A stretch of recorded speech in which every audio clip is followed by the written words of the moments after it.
Hello everyone. So in this series of videos I am going to show you how you can integrate your own edge gateway with the Oracle Cloud. So let us consider a scenario of having connectivity.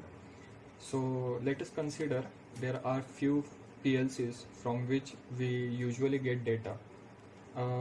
Edge gateway which we have used in this case is RTDAS, which is also known as real-time data acquisition system. This is basically an edge gateway that acts like a connector which sends live data to the any third-party server.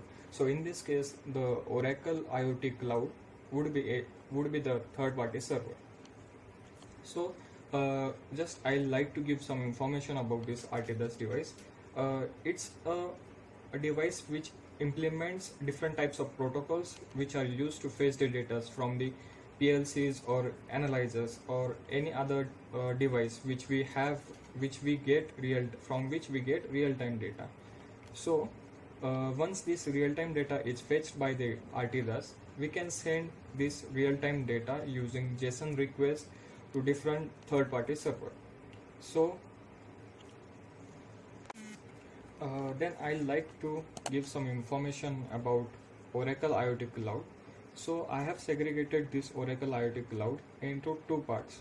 Basically the Oracle IoT Cloud Service and the other one is IoT Production Monitoring Cloud Service.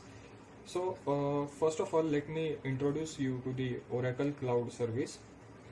On this server, we will be configuring different types of connectors, interpreters, and the device models from which it is easy for the Oracle Cloud Service to know what type of data or what type of attributes that are being sent in the JSON request. So just an overview. So this Oracle Cloud Service will be used to fetch the data from the JSON request.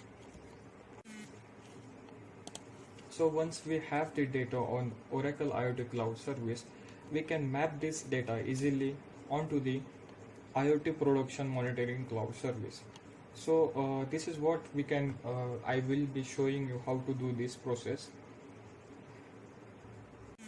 So in the upcoming videos, I am going to show you how you can configure the Oracle IoT Cloud Service for interpreters, connectors, and device models. Thank you.